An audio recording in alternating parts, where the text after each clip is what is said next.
Hello all, welcome back again. In this tutorial we are going to explore the exciting new feature and the enhancement introduced in the C# 12 version. We will discuss how these improvements can simplify the development, enhance our performance and improve our code readability. So let's see what are the new features. The first feature that C# 12 introduced is the primary constructor. So primary constructor are one of the most significant addition in C# 12. They offer a more natural and concise way to initialize our objects, especially with the simple data structures. Second feature is the collection expressions that offers a convenient way to initialize a collection without verbose syntax. This can be particularly useful when dealing with the nested or the complex collections. Third one is the read-only parameters. The read-only keywords allows you to pass the object by reference while ensuring they are not accidentally modified. This can be particularly helpful when dealing with the immutable objects or when need to access the original object state within a method. Next one is the default lambda parameters. Lambda parameters is the expression provides a more concise way to handle the optional argument. This can be improve the code readability, avoid unnecessary checks within the lambda body. Next one is the alias anytype. So the using alias directive allows you to create a short and the descriptive aliases for the commonly used types. This can be significantly improve our code readability and make it easier to understand the intent of your code. Next one is the enhanced pattern matching.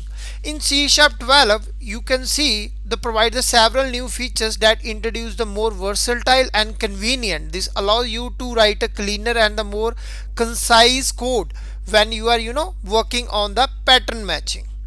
It also includes various several miscellaneous improvements in which the developer experience and provide the additional option for writing the efficient and the clean code. These improvements further demonstrate the continuous evolution of the C# language and its commitment to providing the developer with the more powerful and the versatile tools. To test these new C# 12 features, you need two things. First thing is Visual Studio 2022 preview and second thing is the .NET 8 preview. So let's discuss in detail our first feature, that is the primary constructor. As we know, it is newly introduced in C# 12 that simplifies the initialization of the object state and improves our code clarity. They offer the several advantages over the traditional constructor approach, and the first one of it is concise syntax. Primary constructor remove the need for the redundant constructor parameter in the member initialization. You can directly pass or access the initialization fields without declaring them separately. Next is the improved readability. The constructor body focuses solely on the complex logic, making it easier to understand and maintain. Primary constructor encourage a data first approach, emphasizing the object state. Next one is the enhanced initialization safety. By directly initialization member fields within the constructor, you eliminate the risk of forgetting to set them. This ensures that the object is always in a valid state after the constructor. Next is it reduce the boilerplate code. Primary constructor eliminates the need to rewrite the repetitive code for the parameter initialization. This saves time, reduce the overall code size also.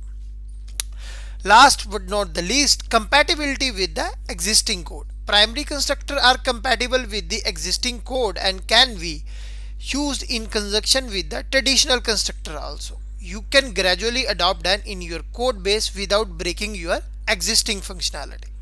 Now if we take a look on the primary constructor example, as you can see, the primary constructor eliminates the need separate member field declaration and the initialization of the code. In the traditional approach, you can see over here you have to be first define it separately and then initialize it, and then by declaring it and assigning the value over there. But in the new primary constructor approach, you simply define it and in the constructor you initialize it, right? Next feature is the Collection expression. It is a powerful new feature introduced in the C# 12 that allows you to create an initialization collection in a concise and a expressive way. They provide a simpler and more readable syntax compared to traditional methods like the constructor and the method calls. Here are some key points that provides with the collection expressions are: firstly, conciseness. It simplifies the code by eliminating the need for the redundant constructor calls. And next is the readability. It makes the code more readable by expressing collection initialization directly. Next is the expressiveness. It supports various functionality like the filtering, merging and creating sub-range of the main range also. It is more flexible. It can be combined with the other C# construct like the where and join and the spread operator. And moving towards is the example. Here you can see in the traditional way you are simply defining a list by initializing it, right, like this. But in the new modern collection way you can simply initialize a list in this list int, and here you can pass the values of it. And if you want to create a sub range of the existing list, and it will simply include and create a sub list from there. Here you can see I will create an example for you. I have an array of numbers and here I am creating the sub range of it. Here you can see I am passing the index element inclusive from the index 2 and up to exclusive index 4, and here I have a sub range from my main list. So in this way we can create a sub list from the main list, right? Now moving toward the next feature, that is the ref read only parameters. It is a powerful feature that allows you to pass argument by reference while ensuring the values remain unchanged. They provide several benefits like it improves safety, it prevents the accidentally modification of the argument passed by reference, enhance the code clarity also from it. It explicitly indicates that the parameter value should not be modified. It improves the performance also as it avoids the unnecessary copies by passing large object, and it is also compatible with our existing code. It works seamlessly with our existing code base that uses the ref parameters. The ref only keywords specifies that the parameter should be passed by reference but only read within the method. Attempting to modify the parameter value will result in the compiler error. If we are comparing with the ref parameters to the ref read only parameters, so ref parameters are passed by reference allowing the modification within the method, whereas the ref read only parameters are only passed by reference but cannot be modified. Now this is the basic syntax for ref read only parameters, where I have a method and I can pass the ref read only parameters and then the parameters, and you don't need to be modified. You can't actually modify these parameters because it is a read only. Moving towards is example. Here we have the first example of calculating the area of circle without modifying its radius, right? Since it is a read only, you can see the circle radius is being passed and you can't modify it. You will simply calculate the area that you want to be calculate, and you can do whatever you want to be do with this area, right? Return it or do whatever you want to do. And next thing is, if you are passing a large object, it can avoid creating the copy of those large object, right? You can simply process the data here without creating a copy of it. How useful it is, right? Now moving towards our next feature, that is the biggest, that is the default lambda parameters, which allows you to specify the default value for the parameters within the lambda expression. It also provides several advantages like it simplified our code, eliminates the need for explicitly checks and conditional statement within the lambda body. It improves the readability, makes the lambda expression more concise and easier to understand. It is also flexible since enables the lambda expression to work with the optional parameter. It increases the code maintainability, reduces the code duplication and the complexity.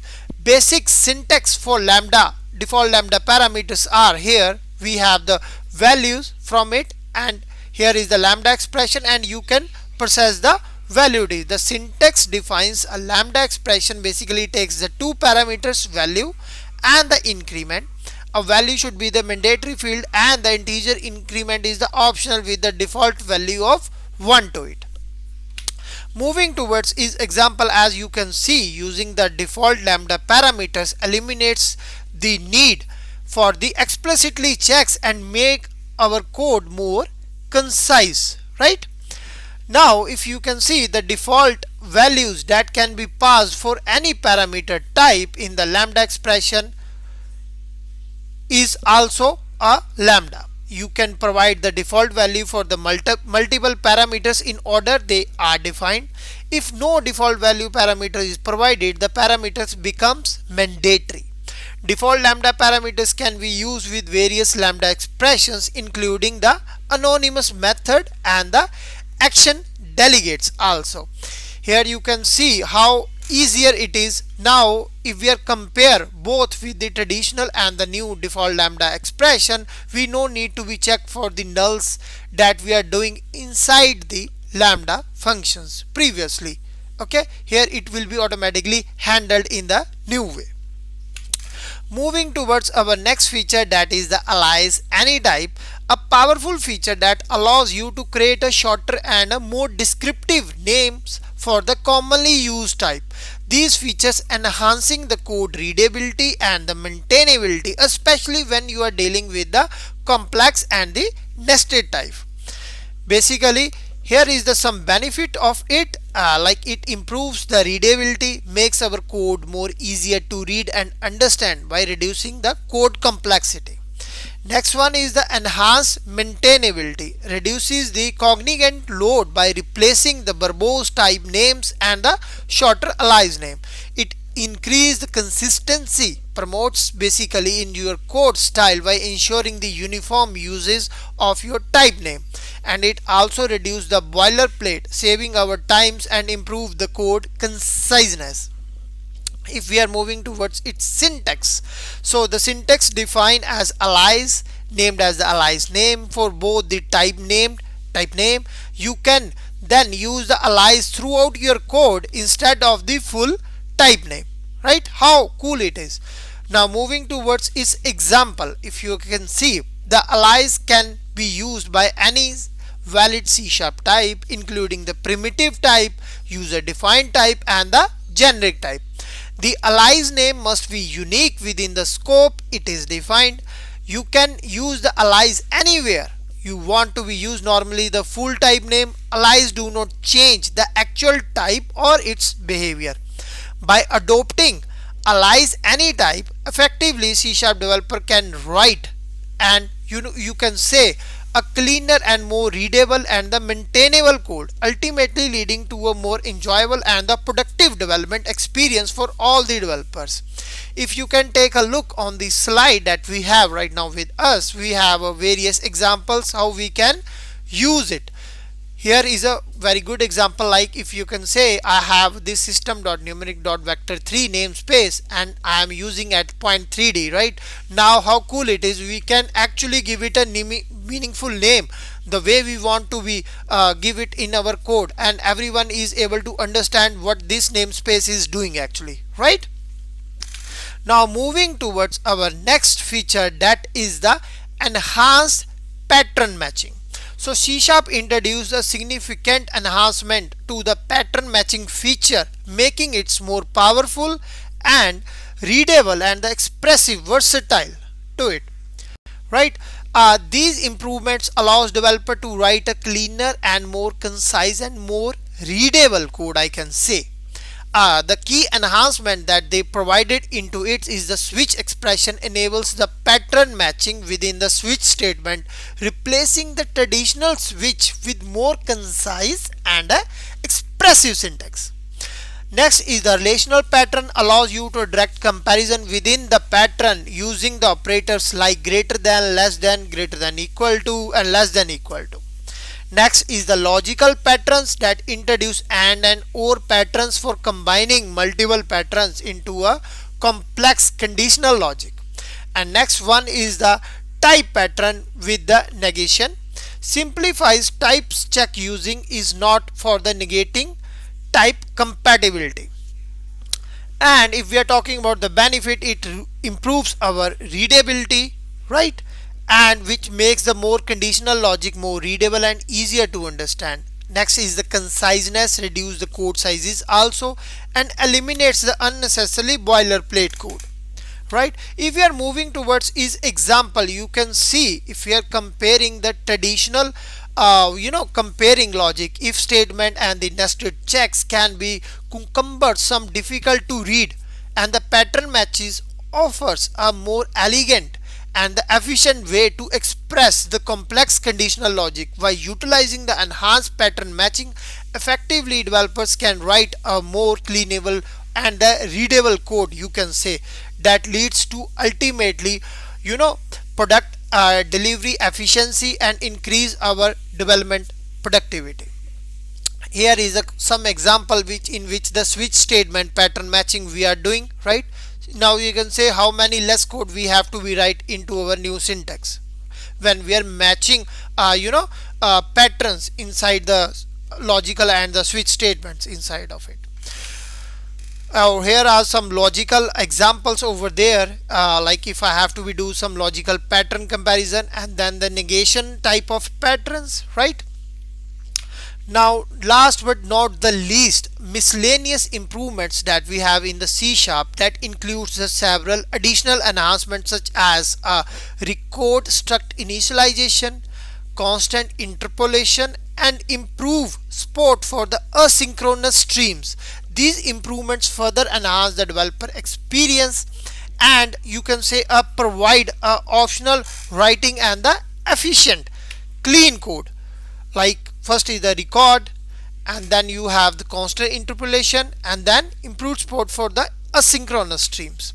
Lastly, if we conclude this whole lecture, a C sharp introduce a new set of new features and the enhancement which help us the improved code clarity, developer efficiency, and the overall coding experience is much powerful now it is. Now if I conclude, like C sharp introduce a compiling set of new features and enhancement that improves your, as I tell you, efficiency also, and then offers the powerful and the versatile tools and enables you to creation a better software application. Overall, C sharp delivers a compiling set of new features and the enhancement that significantly improve our efficiency, I can say.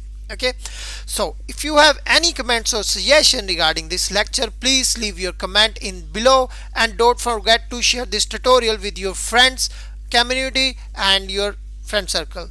Thanks, and please subscribe if you haven't subscribed the channel yet.